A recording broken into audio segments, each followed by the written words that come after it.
going to start here on the shore of the Barrier Islands on the Virginia Eastern Shore.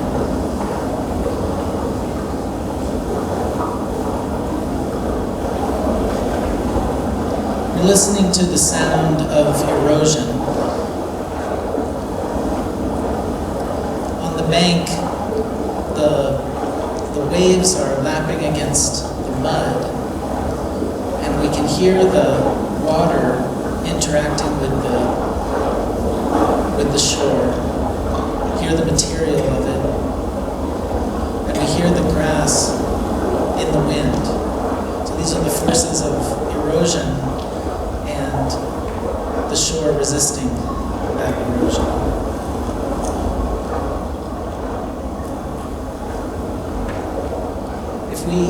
As we move off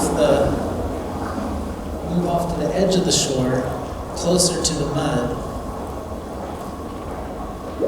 we find these little burrows in the mud bank. Little crabs have made their homes there, and we can go with the microphone inside one of these burrows. We're listening to the sound of the crab in its dwelling, in its crab flute. The wind and the waves, those erosive erosion sounds are now resonating through this special crab species. We also see the oysters on the bank. So if we move off the coast, we find the oyster reef. So we're moving into the lagoon towards the shore. As we go underwater, we hear the sound of the oyster reef.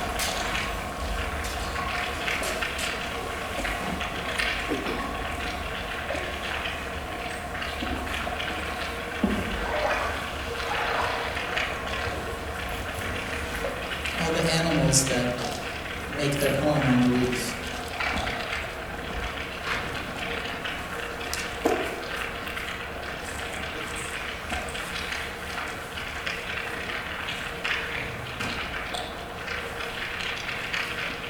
And as we move further out off the shore, we arrive in the seagrass meadows.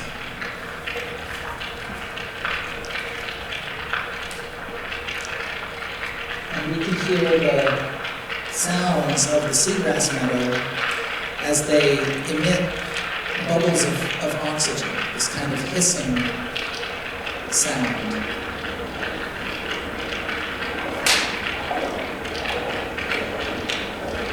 We still hear the oysters in the back.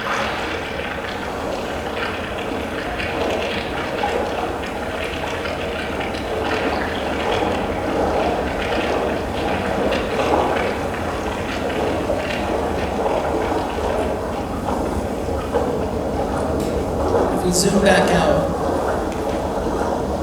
now we can listen to both sides of this barrier island. The larger waves on the ocean side,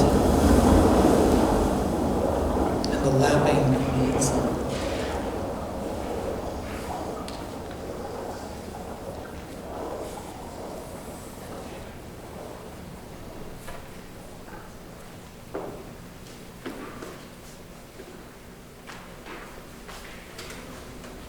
Hello everyone, I'm going to give you a brief introduction to the Virginia Coast Reserve, where this work is based.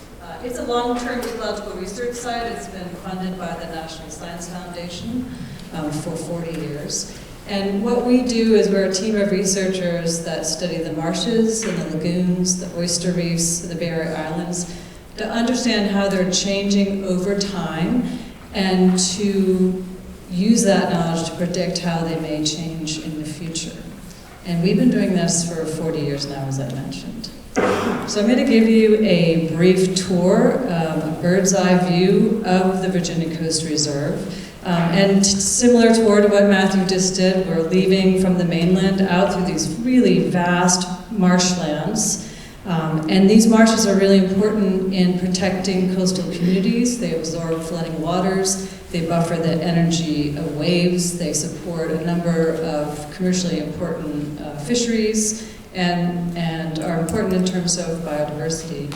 As we go out the marshes into the lagoons, this is where our team has been working on the seagrass restoration that you'll hear about. And here again, the barrier islands. And the barrier islands, they migrate. The whole landscape is very dynamic. It migrates from the ocean to the mainland with sea level rise and storms. So the islands actually will, what they call, roll over in that process. As we go back to through the marshes and see the oyster reefs, you'll hear today about these sort of two aspects of the work that we do, oyster restoration and seagrass restoration, in some of the pieces that we hear today. And the Virginia Coast Reserve is a really special place. It's the wildest and longest stretch of undeveloped coastline on the U.S. Atlantic and Gulf Coast. It was made as a reserve by the Nature Conservancy in the early 70s, so 50 years ago, and is recognized as a man in the Biosphere Reserve. And this just shows you a plan view picture of the island.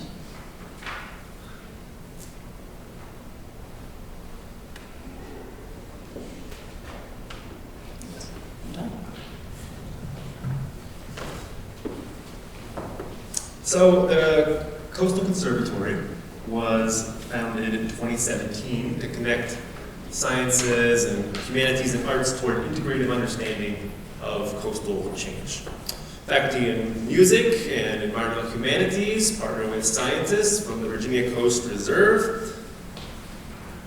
A conservatory can mean a school of music, or a greenhouse, or a cultural archive. We draw on all three meanings by centering eco-acoustics to curate science-based inquiries in ways that stimulate cultural sense-making. Eco-acoustics follows sound through ecological relations to compose with them. Long-term ecological research investigates patterns of change in particular sites over decades. Environmental humanities interprets ecologies through archives of cultural memory and expression. Rooted in the Eastern Shore Peninsula of Virginia, our work aims to deepen ecological understanding, stimulate moral imagination, and invite cultural response. Ecological understanding, moral imagination, cultural response. Each of those is challenged by disruptive environmental changes. If the Anthropocene predicament involves proliferations of scale and temporality that can frustrate human sense-making, and affordance of ecoacoustic music is its capacity to encompass complexities of time and scale, open perception of unusual relations, and link them to meaning-making capacities. For me, the ethics scholar, ecoacoustic listening has become both metaphor and actual practice for repairing weakened connections of ecology and knowledge production. In concerts, festivals, museum installations, and community workshops, our experience has been that inviting people into listening attentiveness sometimes stimulates reflection on how they imagine the ecological relations under study in a piece and how they might become more responsible for them, which is a fair definition of ethics. Reflection on how we imagine our relations and might become responsible for them. What for me began as an experiment in science translation has become also exploration into the way transformative reflection might be activated. Implicit in listening is recognition of some being or relation potentially deserving of further consideration. If responsibility for relations requires first having attended to them, listening might be its condition. And listening can be an enacted ethos in itself, a posture of self-bracketing openness, waiting, and curiosity for what or who might happen. So to orient your listening tonight to the Dreams of Seagrass piece, more from Karen on the science behind it, and then from Matthew on the process by which it was composed.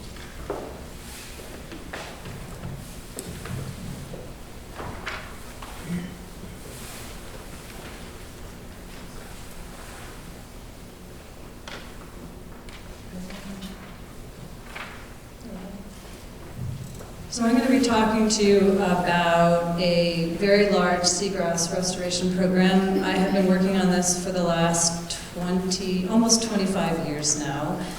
This is one of the signature programs of the long-term ecological research site. And it, just a spoiler, it's known as the world's largest seagrass restoration. And so over the last 25 years, we've had a huge success. And if you haven't seen a seagrass meadow or been swum in one, this is what it looks like. Just think about an underwater prairie. And so the story is that seagrasses were lost. It became locally extinct in this region as a result of a pandemic disease and also the impact of a big storm. And it wasn't until about 60 years later, in 1996, just the year I came to the University of Virginia, when a local waterman found a small patch of seagrass. We had thought before that they couldn't recover in this region. And that spurred this really large-scale restoration effort. When I came to UVA in 1996, the seafloor looked like this middle panel here. It was just a barren sand and mud. And now it looks like this right panel where I can get out of the boat and swim as far as I can swim and just see these thriving, lush seagrass meadows. It's really an incredible success story. And so we've discovered that the reason the seagrass did not return to this region was there wasn't any local source of seeds. And so that discovery helped us figure out how to best restore. And essentially it's like a Johnny Appleseed story. We collected seeds from meadows in the Chesapeake Bay and other regions, and then we bring them back to the lab, and this work has been in collaboration with the Nature Conservancy and the Virginia Institute of Marine Sciences. And the seeds, you collect these flowering shoots, they're brought back to the lab, they go into these tanks, the seeds drop down to the bottom of the tank, and in the fall, when there aren't as many predators that would eat the seeds, we bring them out and we literally just throw them off the boat. And about a large percentage of them will germinate. And seeing that scallop is pretty amazing because when the seagrass crashed in the 1930s, the scallop fishery crashed, as did the economy of the region. So it's really exciting to see this seagrass returning. And so 23 years now, over 200 hectares of the lagoon bottoms have been seeded with 75 million seeds, all touched by human hands, and 40 square kilometers of meadows. If you rather think in acres and miles, it's about 500 acres and about 15 square miles of seagrass meadows, so it's pretty remarkable. And I'm going to show you a little bit of animation. And you'll see these small dots on there, and those are the dots where we actually, the plots where we, the acre plots where we seeded the meadows. And then as you see it expanded naturally. So for every 1 acre we seeded, 20 acres expanded naturally. So we shouldn't take a whole lot of credit for this, we really just nudged nature.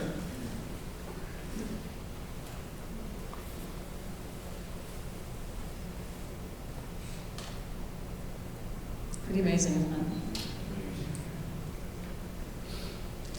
And so we've been discovering the recovery of these meadows, as I mentioned, for the last 25 years. We have a number of students who work there, and we have a team of undergraduates, graduate students, community members, staff, faculty who go out every summer and do a big synoptic survey where we measure everything there is to measure. We measure about the plants, we measure the soil, what's in the soil, we measure the diversity of the fauna that are living in the seagrass leaves and on the seafloor.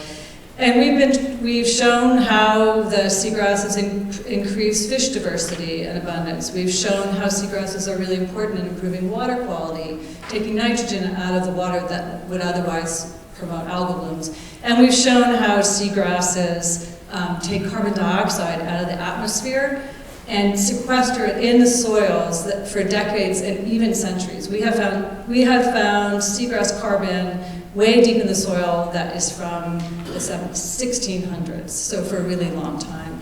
And we think about that as a way of a sort of natural solution to climate mitigation. It's small, very small, but it's one piece of the story.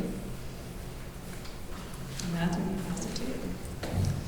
So before we listen to the Dreams of Seagrasses, the music by EcoSono Ensemble, I just want to say a few words about eco-acoustic music composition and about how this work was composed using Karen's research.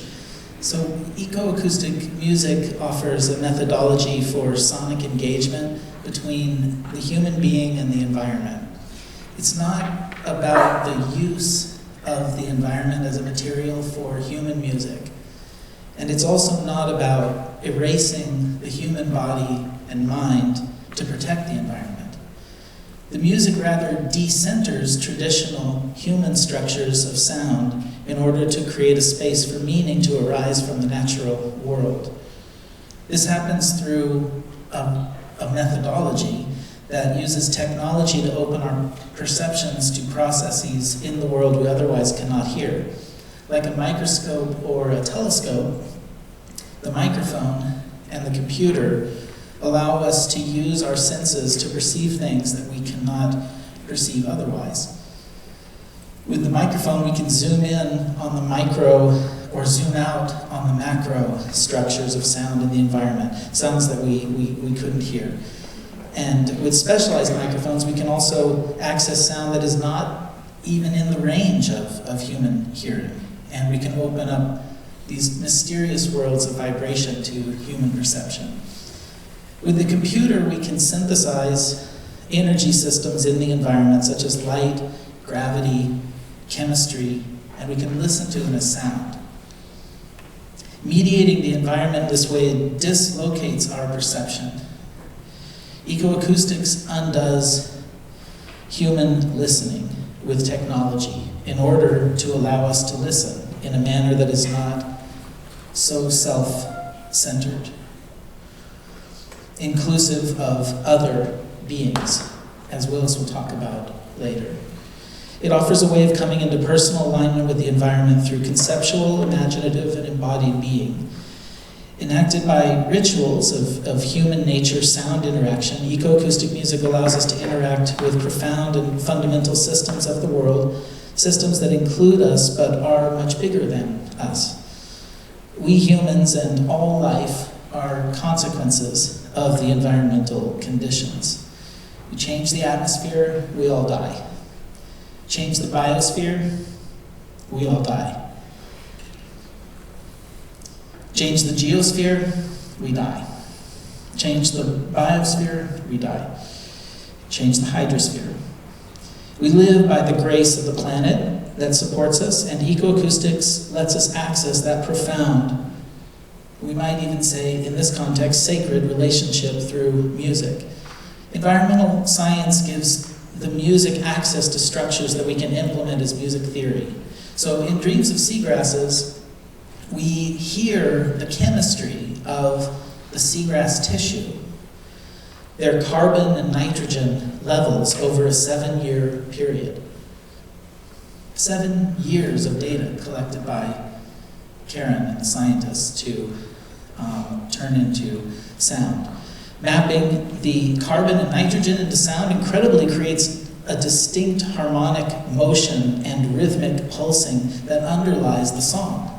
That the music you hear is a direct sonification of the data. The data comes from Karen McGlathry's long-term ecological research project at the VCR, published through the Environmental Data Initiative. A second sonified data set lets us listen to the most active weeks of summer, with each day compressed into about 12 seconds. In this sonification, ambient light in the environment and oxygen emissions from the seagrass meadow are set in counterpoint. The meadow emits oxygen during the day, and it consumes oxygen at night, and this gives the music its characteristic chord progression and the distinct pulsing rhythm. This data by Peter Berg, Karen McGlathry, and a team of researchers was published in the journal Liminal and Oceanography in an article called Dynamics of Benthic Metabolism, O2 and PCO2 in a Temperate Seagrass Meadow.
speaker's composition through a swirl of sonified data permits the listener to imagine the grasses improvising a song line into their own version of a coastal future.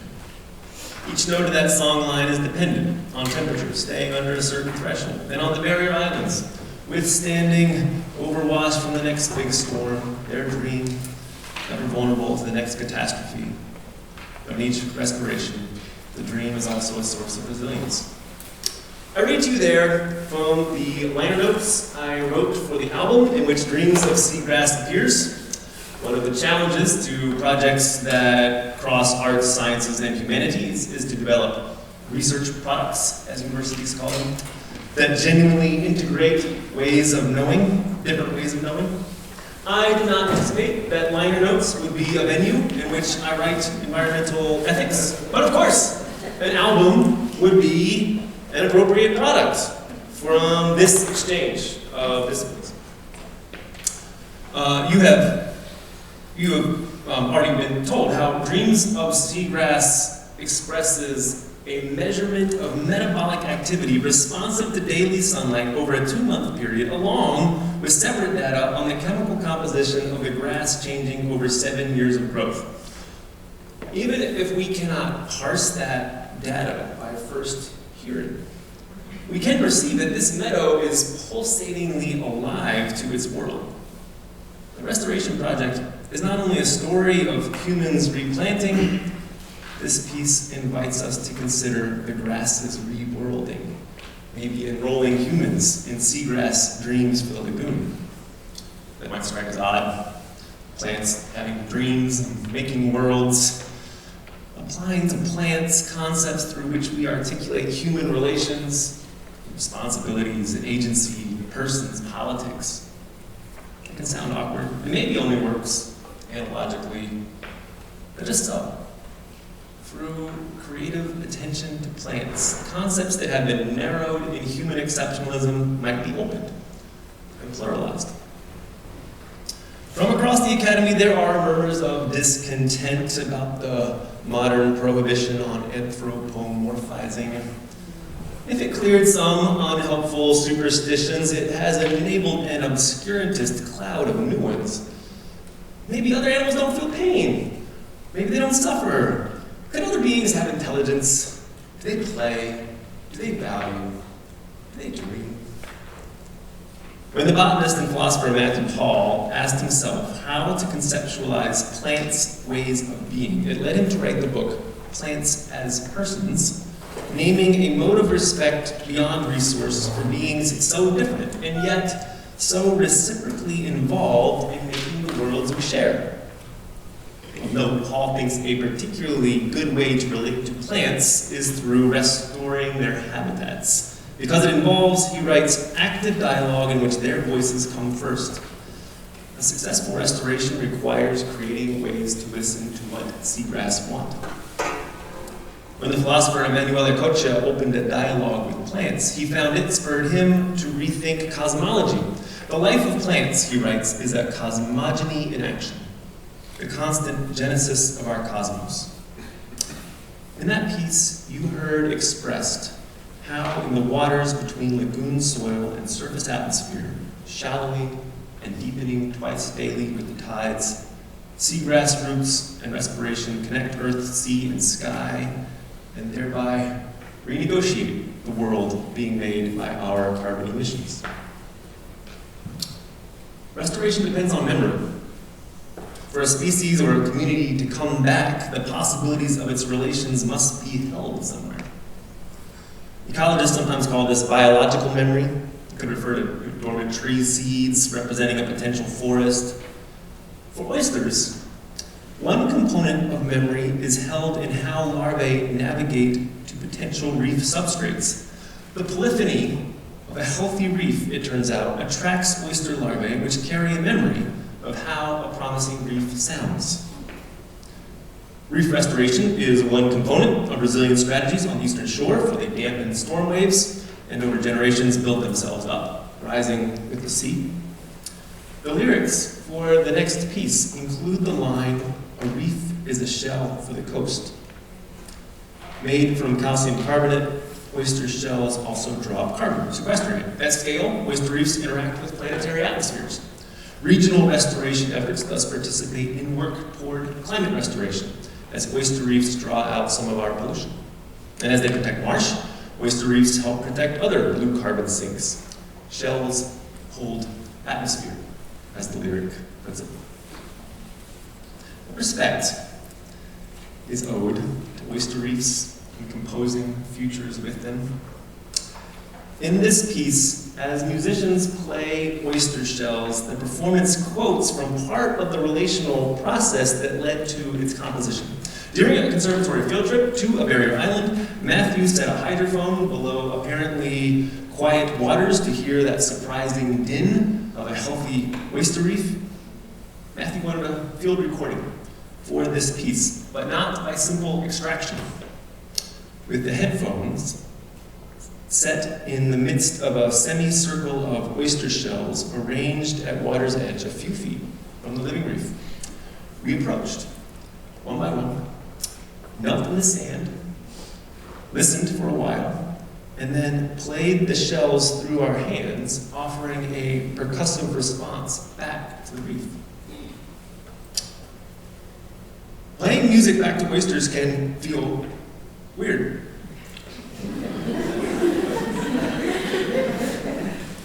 For me, anyways. Just so, the exercise compelled attention to the unstated terms on which researchers usually interact with the life around them. It suspended for a moment the conceit that non-humans lie outside the etiquette of acknowledgement and response. No matter the mindset of the participants, even if they declined the invitation, the exercise opened the kinds of questions that ethics teachers try to cultivate. What histories shape our patterns of relating? What naturalized stories make a world and our sense of a place in it? Should we trust those stories and the patterns of etiquette that go with them? If we were to seek other ways of relating, whose histories or archives can tutor us? Try to play music with an oyster reef and questions of ethics just organically arise.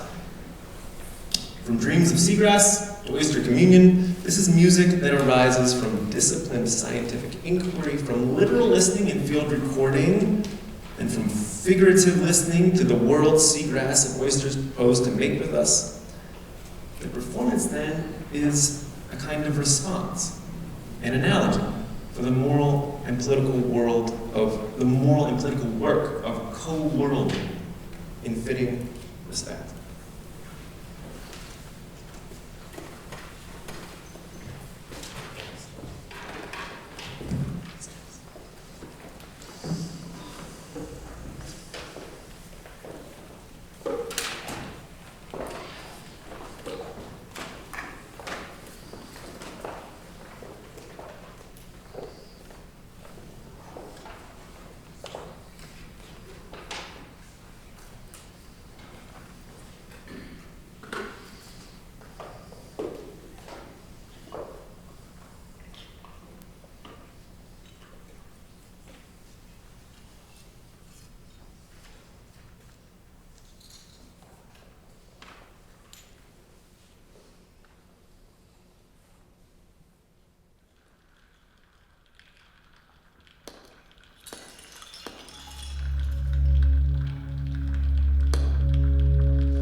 So the science that I practice, I'm an ecologist, grew out of a historical field known as natural philosophy. And what I'd like to do tonight is just do a little bit of natural philosophical reflection on what's trying to be accomplished here and how it fits into the larger picture of humanity's role in nature.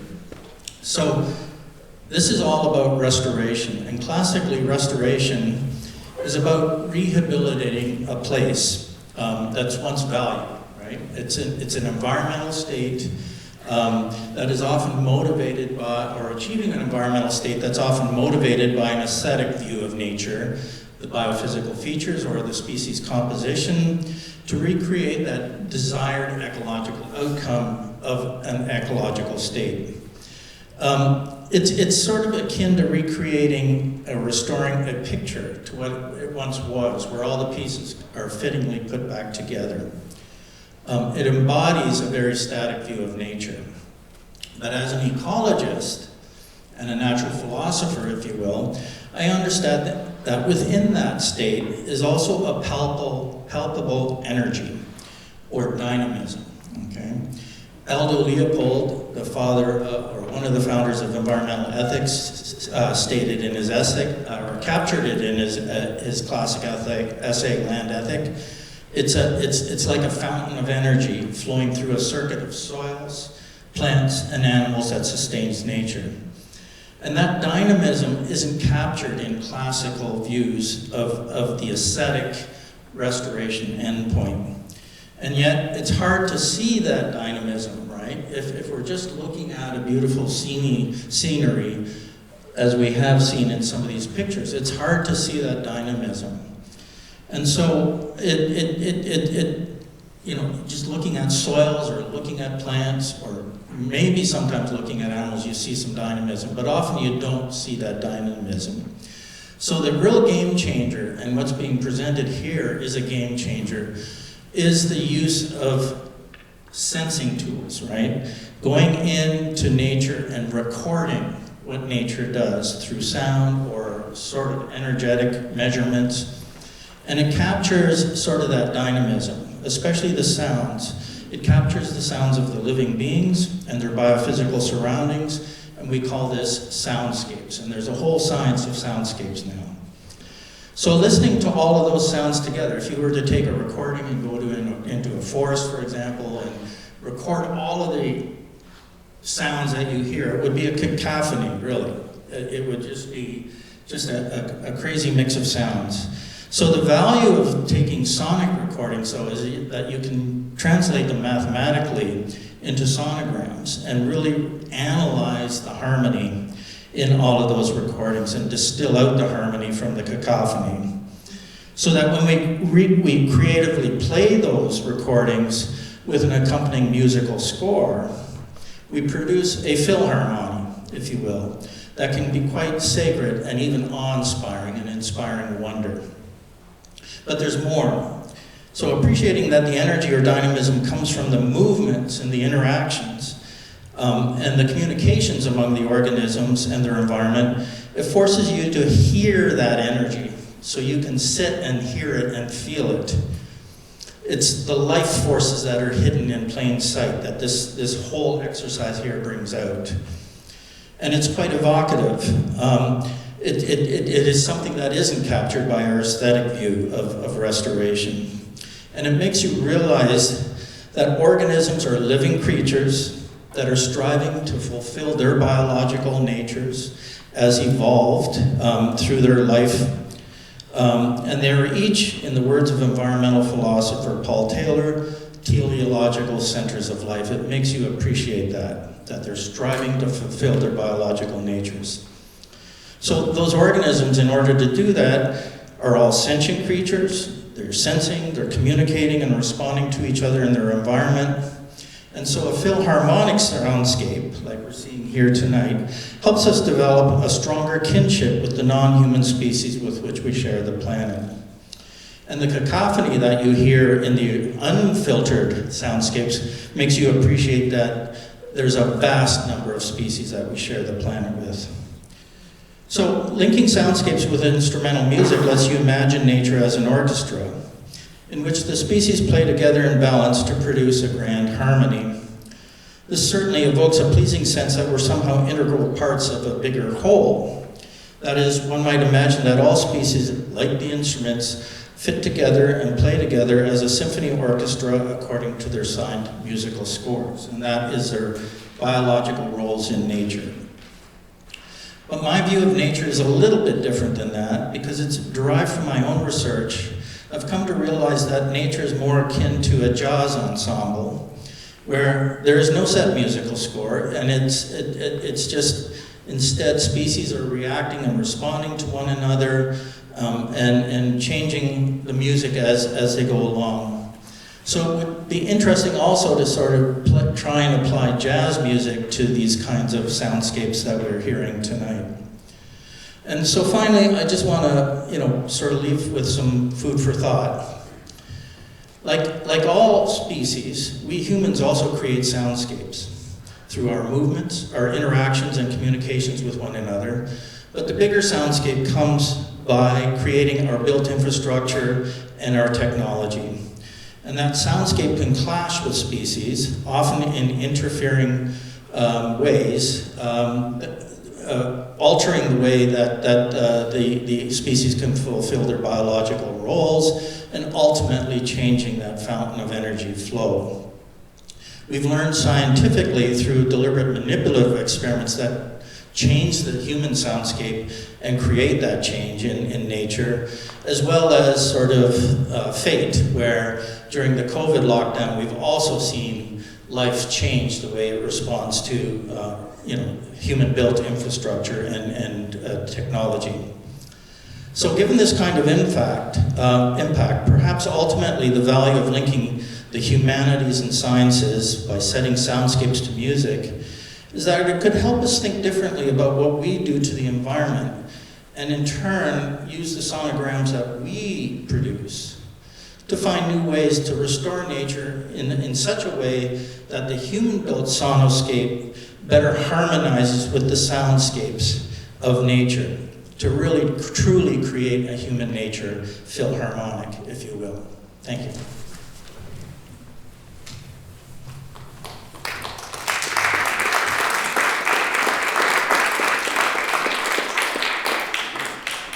Thank you, Oz.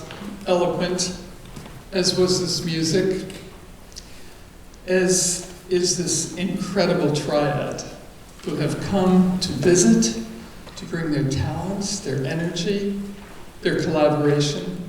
I don't think anywhere in academia is this happening, and that means not just academia, but this is a particular synergy of people and planet, place and purpose, possibility and the unknown. And something comes together, doesn't it, when I'll just do a 3 M's with this trinity, this triad. The muscularness of ecosystems that Karen understands for how many years of dedication and careful observation. There's something muscular, real, embedded there. The music, bringing it together in this vital force of orchestration, of dance, of possibility. Something completely new is here. Listening to the earth, adding this musical accompaniment, and the moral force as well. The muscular, the music, the moral force that Willis brings. This is one of the toughest things to do in our time, with so many questions arising, so much indeterminacy, so much confusion, the collapse of religious meaning and structures. They're not adequate to what we need. They're confusing. So this particular synergy, I want to hold up and add another trilogy to it, if you will. The first is this sensibility that we're hearing, receiving, listening to in this extension of our senses. Just maybe the most important thing that's needed in our times. Extension of our sensibilities, our senses, our caring, our concern. The first is intimate immensities. Intimate immensities. From the oysters to the seagrass to all of the things growing, moving, mysteriously underwater, on the shore. Intimate immensities that have come out of billions of years of cosmological genesis, this constant genesis that Willis referred to, changing. Here we are in the presence of deep time. Deep time. Extraordinary. We didn't even know about deep time. Our grandparents didn't know about it. We know now. And so these species are even more valuable, more musically resonant, speaking to us, communicating. So deep time brings us into another sense of space. The interbeing of space. Thich Nhat Hanh, the Buddhists, talk about this interdependence, interrelationship. We're feeling it in the breakdown of these ecosystems and the restoration. What a story! Seaweed restoration, the largest along the coast, but the largest restoration project for seaweed, seagrasses. Amazing. You see them flow with the water. We're revived in this incredible, complex ecosystem space, interbeing of space. And the third of this little triad, so deep time, intimate immensities, interbeing of space, complex ecosystems, and something that Oz referred to. The third is this vital force, this energy that's so palpable. The Chinese call it qi, matter energy. Most native peoples have understood it for hundreds of thousands of years. It's in most of the Asian traditions. These are sentient beings, differentiated sentience. They're alive, they're communicating. Why is it that when Willis and Karen first heard this oyster sound, they were lit up? Something changed, something shifted. And all of a sudden, in our lifetime, something is shifting in a profound, irreversible way. And that is the vital forces of the universe, of species, of trees, of clouds, of water, those coastal, incredibly beautiful complex systems. They're speaking to us. That vital force is resonating with us. And that will be our bridge to the future. Thank you for the music. Thank you for the work. Thank you for this sacred universe in which we dwell and have our being. Thank you.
creates habitats that we call flutes.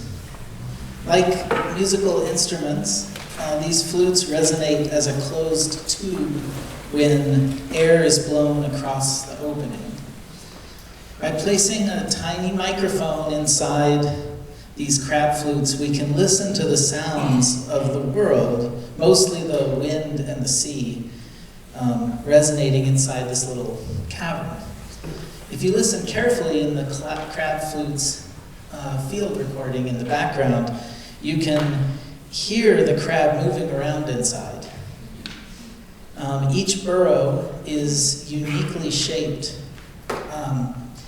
determined by the body of the crab and their effort, which is itself a function of their health, instincts, and their personality. This song features that field recording made inside one of the crab flutes. So I just picked one. We did the listening experiment with multiple, but for the composition, there's just one of them. And the harmony and the melody and the rhythm of the composed music were derived from the crab's habitat. The resonant frequencies of this burrow fall around the notes C, B flat, D flat, E flat, and F. And a resonant filter built around these frequencies is used to create the electronics that accompany the flute melody. These resonances also suggested a tonality of F minor or B flat minor. And from these notes, the first flute motive was derived, the C, D flat, B flat, E flat, C, and then the first and second phrases of the flute melody. The movements of the crab within the domicile determine the tempo and the pacing of this melody. And overall, the piece has an intimate and domestic feel, safe, relaxing. Crab burrows also relate to the overall health of the coastal mud bank, which is the home of grasses, coastal grasses, that reinforce the coast against erosion. So one of the things that we can look at is the exchange of, the chemical exchange between the water that goes into these tunnels and the grasses that are nourished by it. Karen's going to talk about coastal futures.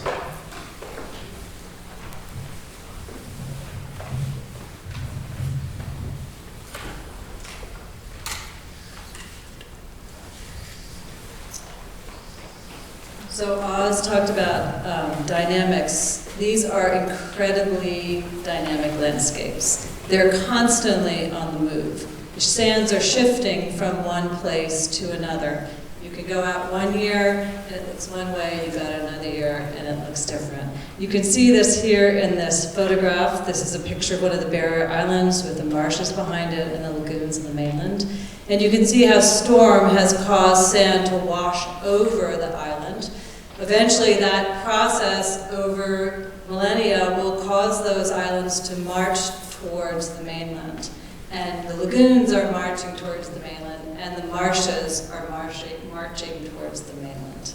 And so we see this constant change. And these ecosystems, these healthy ecosystems, are what are our first line of defense against the major drivers of those change, which is sea level rise and storms. And so I'm going to provide a little context for the next two pieces that we'll be hearing that relate to sea level rise and storms. So this is a picture of one of the big marshes that are adjacent to near where our lab is.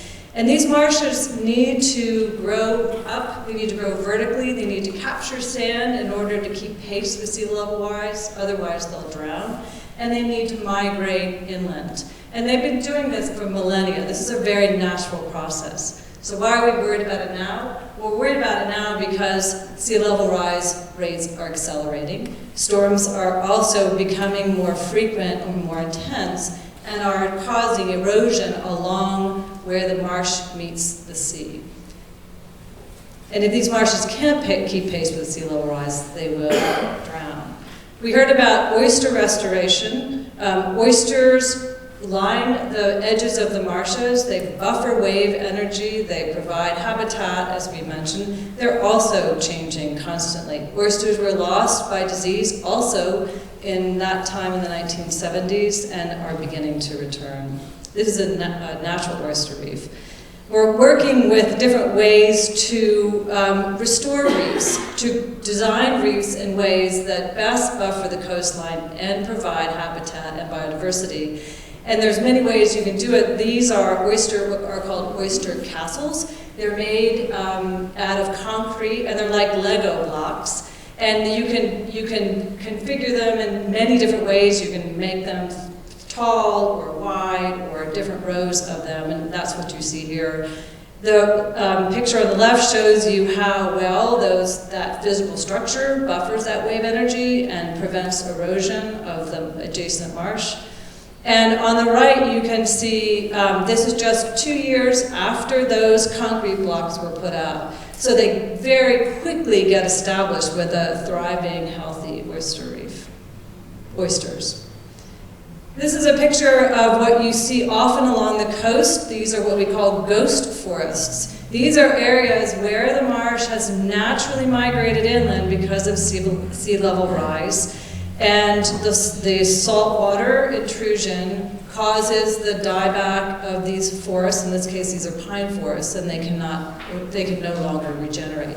So you're left with these standing trunks that are the sort of sentinels of climate change or of change. We're seeing them occurring, more of them, a larger area of them all along the coast. And so I am going to end there and pass it on to you.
In extending to us an invitation to present under the canopy of sacred music, the Yale Institute of Sacred Music has been conceptually generous. What you have heard tonight is unusual to that category, even in the boundary-stretching way that the ISM curates it, exploring the sacred through the arts, and its mission statement puts it, the ISM hosts many worlds of artistic expression. What kind of music is sacred? A concept with extensive utility in my field of religious studies, the sacred can designate all manner of objects and relations, but seldom does it include scientific data sets or involve non-human composers. Influential definitions of the sacred turn on its contrast with the profane. They are two worlds with nothing in common, said Emil Durkheim, establishing a distinction that runs through our colloquial binaries of the religious versus the secular, the holy versus the worldly, the transcendent versus the everyday. Where and how to draw those distinctions occupies much of the industry of religious studies. Few scholars are invested in absolute distinction, but there are two colonial premises that persist: that the sacred is a boundary domain and that only humans make and experience it. Those premises underwrite assumptions so basic that it hardly bears saying that the sacred arts are set apart from other kinds of arts and are made by humans for experiences set apart from other kinds of experiences. We just heard 3 pieces from the Pacific coast, and in them, a layer of reversal from the first Atlantic section of the concert, where musicians played data, in a sense. In the meter tide, tidal data plays the musicians, in a way. At its center is sonification of a 100-year record of a tide gauge, to which musicians improvise in response. Then, in the way that this piece appears in the album, those improvisations are mixed by an algorithm reading the original tidal data so that the structure of century-long tidal change determines what is played. Essentially, a century of tides mixes the human responses to it. There's, of course, a long tradition of music, listening, and composing with more than human relations, often in ways that invite registers of wonder and awe or reverence. The works here extend that tradition, connecting it more explicitly to empirical science and to a mode of attention fitting of the sacred. The scientist and writer, Robin Wall Kimmerer, working at another long-term ecological research site, the Andrews Forest in Oregon, described its data archive as a sacred text, finding lessons on how we might live and stories of connection. Kimmerer suggests the data should be received with an elevated order of regard in openness to hearing a word of transformation. More than data translation, Kimmerer seems to want a form of receiving scientific research that allows the underlying relations to pose formative questions. In her best-selling book, Writing Sweetgrass, Kimmerer makes it plain. Other species, bodies of water, maple forests, make political claims, including how to be decently human. They are sacred in that way. The nearby category of the contemplative has sometimes been helpful for us to make that connection. In fact, the new Contemplative Sciences Center at the University of Virginia was built with a conservatory room in it, which offers immersive sound experiences informed by research of environmental sciences, including some of the pieces that you have heard tonight.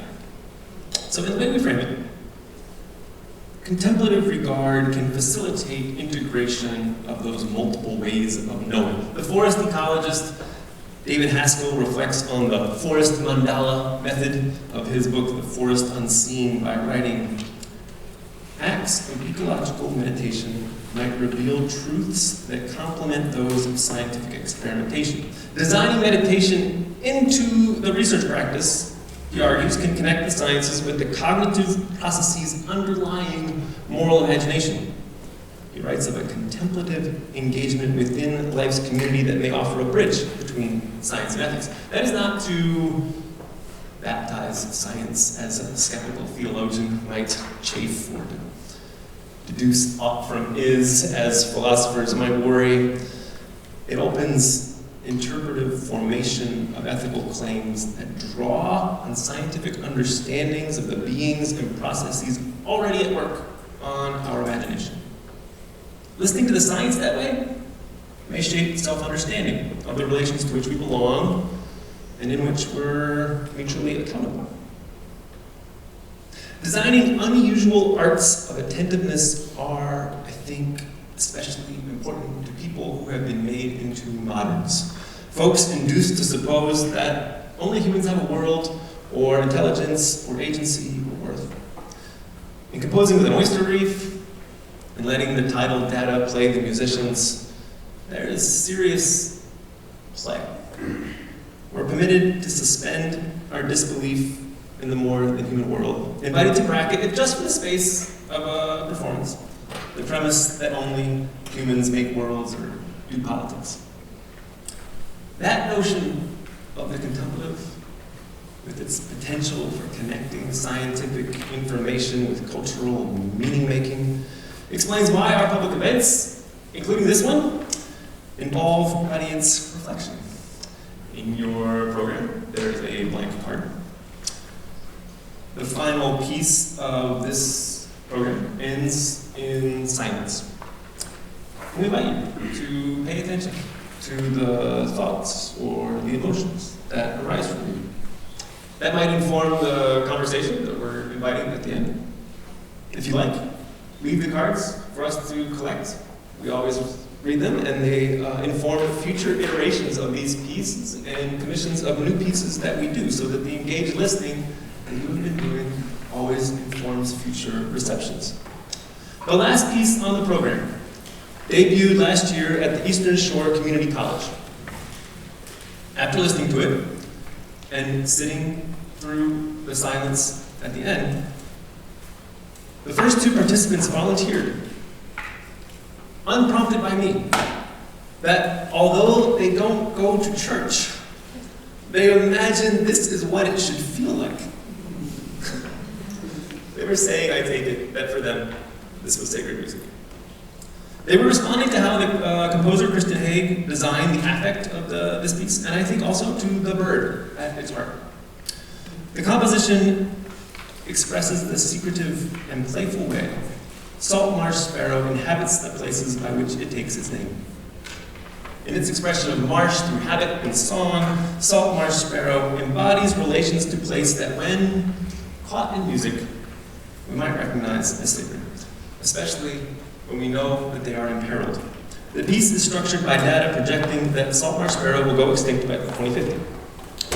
Karen's going to explain why in the research context from which the model emerges.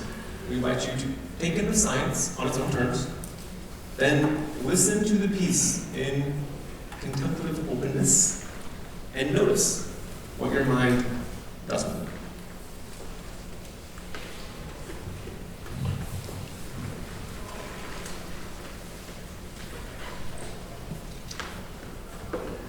So this is a story about the salt marsh sparrow. It is what we call a habitat specialist. They only live in the tidal marshes of the eastern coast of the United States.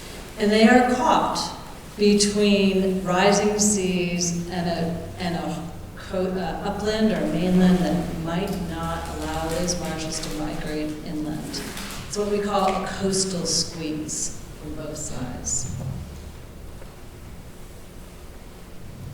So the salt marsh sparrow makes these nests in the uppermost part of the marsh that is flooded less frequently.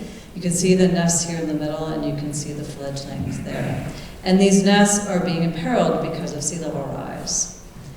The salt marsh sparrow is, its breeding range goes from Massachusetts down to Virginia. We are the southernmost portion of its range, and it's particularly vulnerable in this area.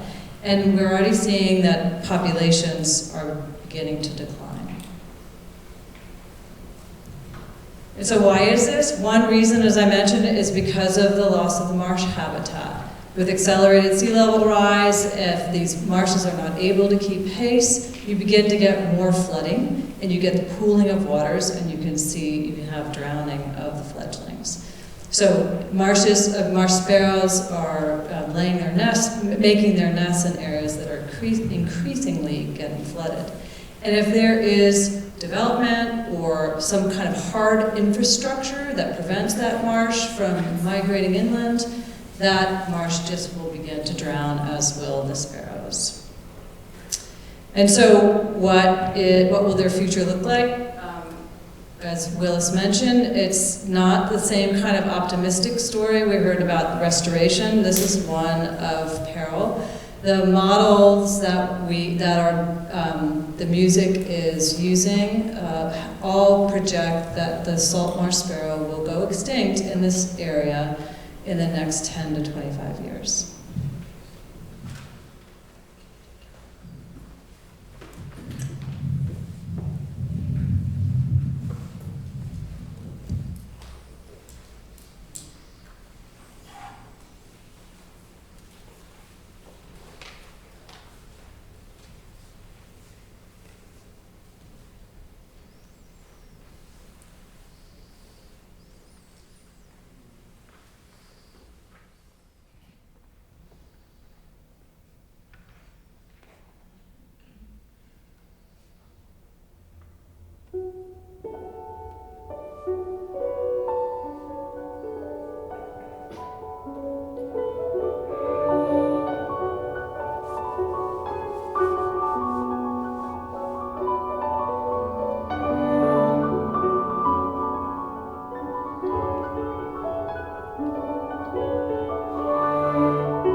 Yeah, okay, so you all, you know the philosophy we brought to this. You have offered a great work of listening, which is maybe the most important thing we can do, and you have listened in so many ways.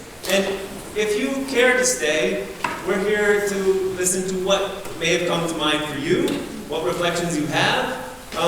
If you care to leave a thought or anything else on a card, please do so.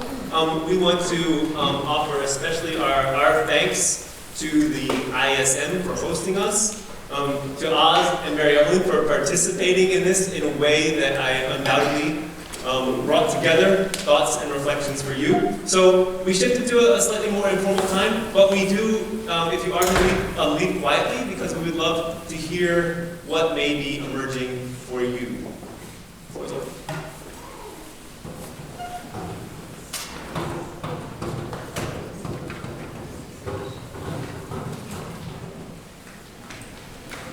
We have a microphone here we can offer if you want to. Does anyone have a comment or a question?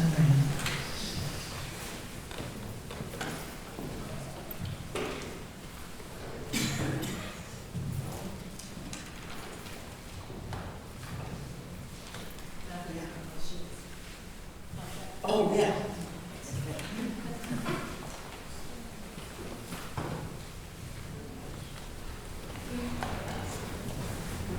Thank you for that. That was super beautiful.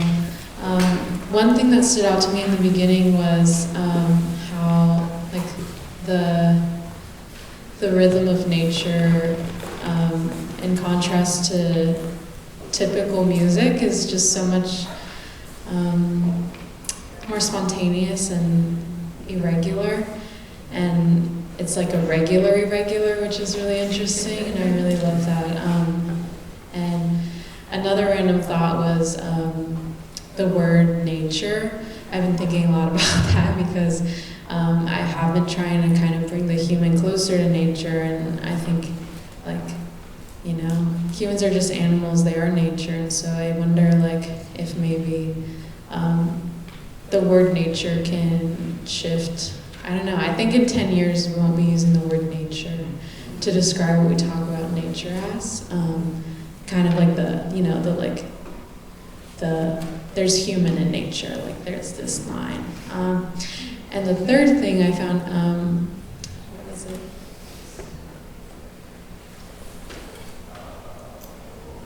I forgot. But, yeah, it was just really beautiful, and it made me cry multiple times. There was a lot of emotions coming up. And there was also definitely this tension of, like, that you mentioned earlier about this, like, resistance to anthropomorphize, and, like, this, like, yeah, like, how much, like, the song that, about the tides, that was really anxious. It was making me wonder, like, how do the beings experience that change? Is it an anxious thing for them? Is it something they predicted? Or is it, like, I don't know, chaos is also a part of the natural rhythm, and I wonder how are they kind of used to it? Or I know it's like an unprecedented change. I just wonder if, like, how much of our own, you know, terror are we imposing in that experience, and what is theirs? I don't know. But I guess because it's the data speaking. Yeah, anyway, sorry. Yeah, thank you.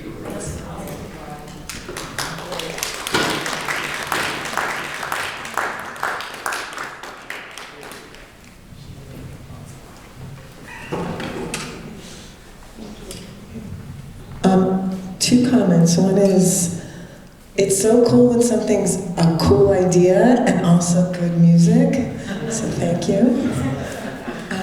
Because sometimes it's one or the other, often maybe. And the most powerful moment for me was the silence and the waiting and the unknowing at the end.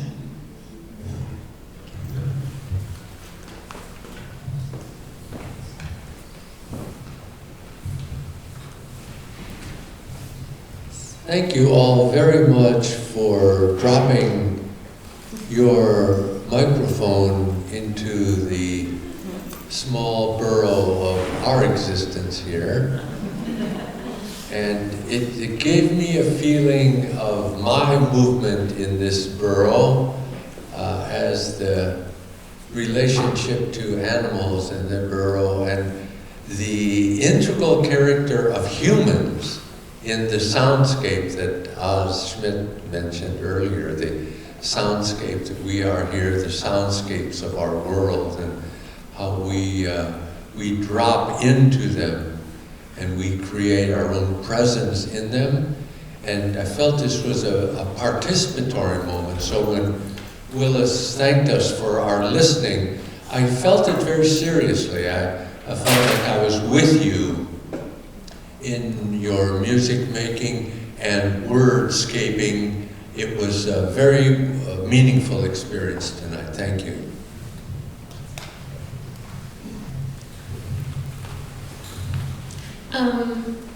I was bawling my eyes out for most of the performance, and I think I was taken. I mean, it's so strange that I was taken back to my own country, like to Pakistan and the coasts there. You know, especially the Karachi coast, where I spent a lot of time as a child. Just kept crying and crying about it. I don't know if I have words, but it was a very, I mean, you know that Emily Dickinson line that after great pain there comes a formal feeling. I think I'm feeling that right now.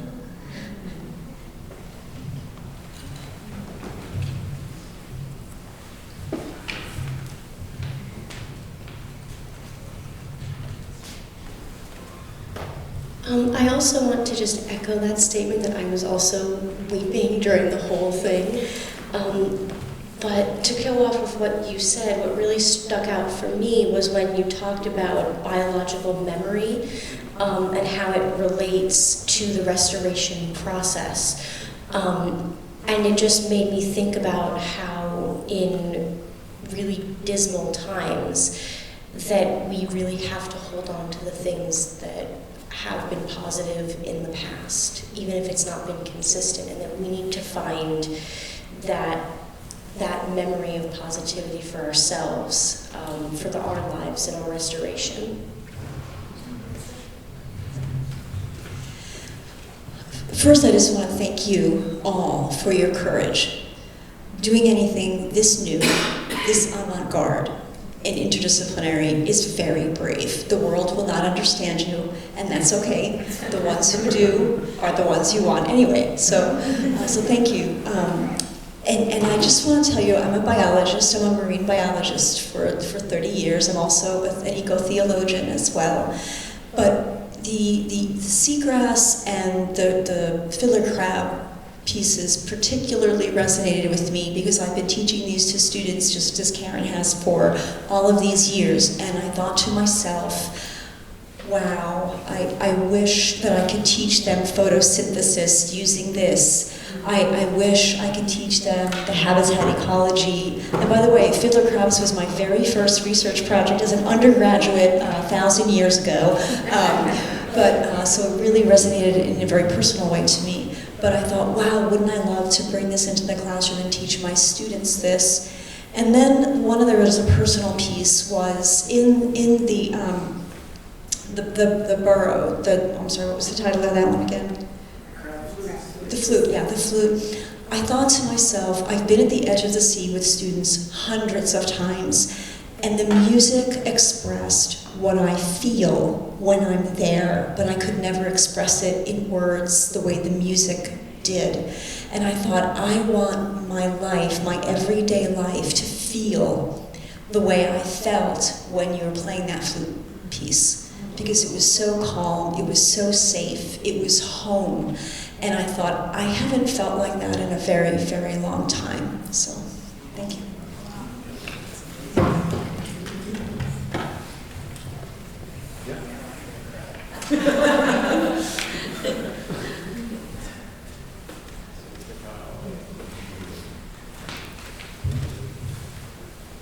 Again, I'll echo the thanks to each of you for your vocations and this beautiful interdisciplinary symphony you've created together. What a treat for this Friday night. Thank you for being here. I'd like to share a thought and actually ask y'all's thoughts on what you did tonight as liturgy. Is that a consideration that you've had?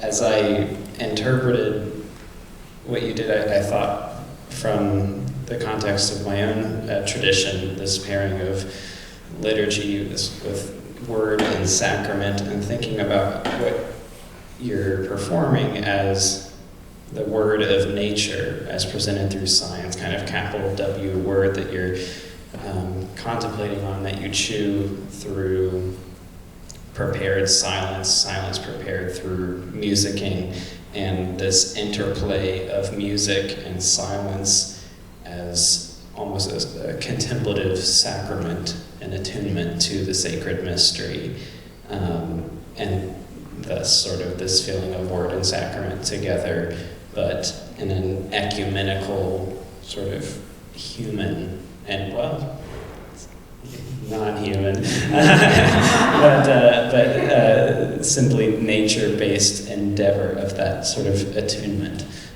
act. And so I was wondering if you'll think about that in terms of the way that you balance presentation of words, music, etc., silence. Do you think about this as a liturgy? Clearly it has such a powerful impact on people. I'd love to hear how y'all are thinking about that.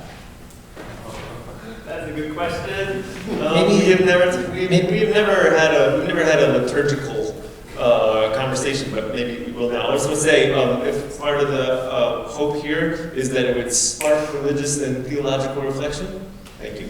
Maybe.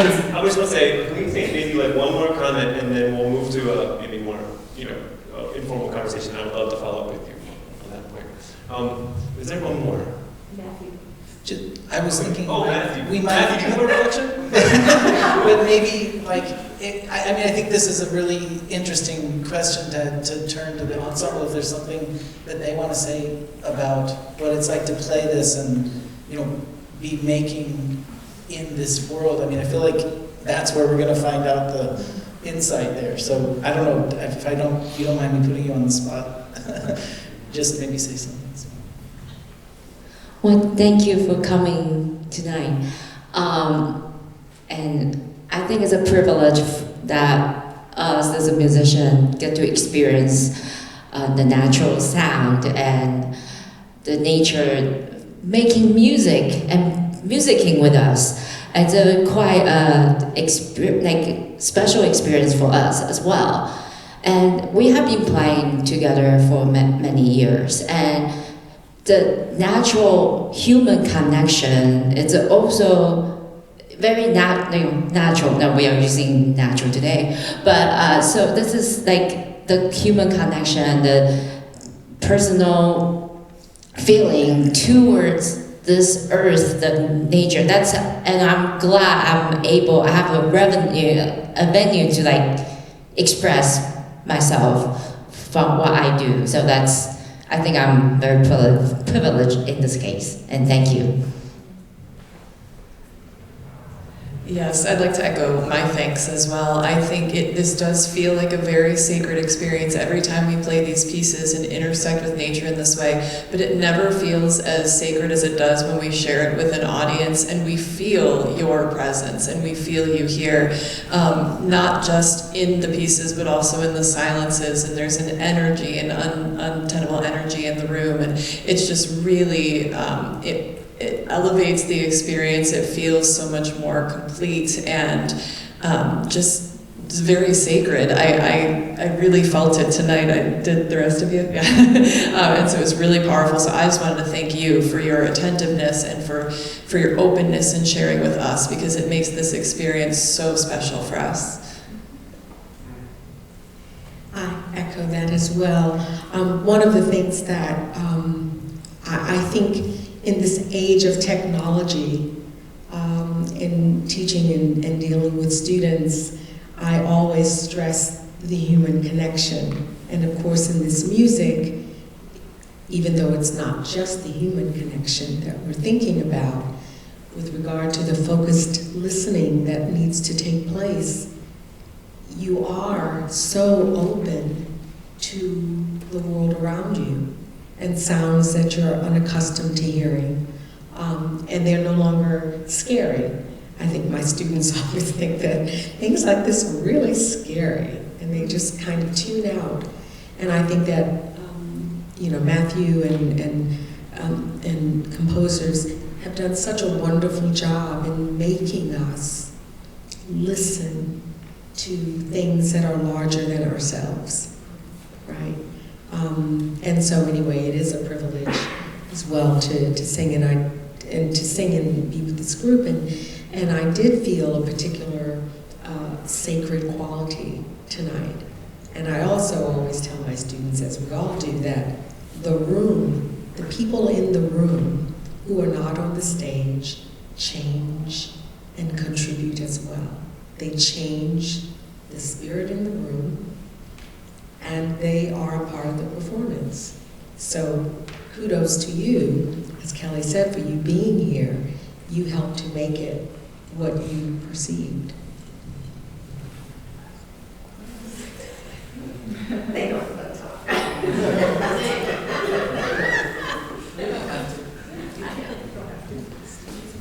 You want to say something?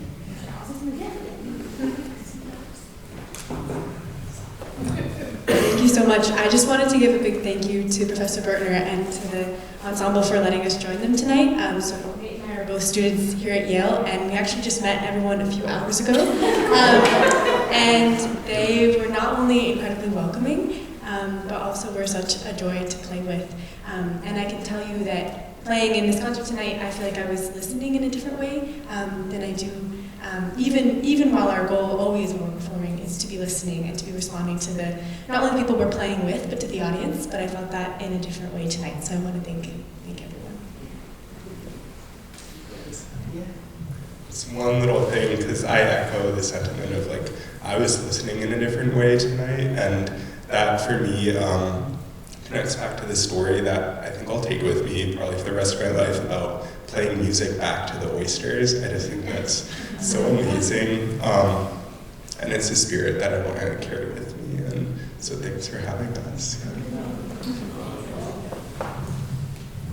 That is just a wonderful place to end the formal part. I know that we can hang out for a little bit longer and we can pick up some other questions that we and threads and other ideas that you have. But thank you again for listening. We are so grateful to the work that you've done with us.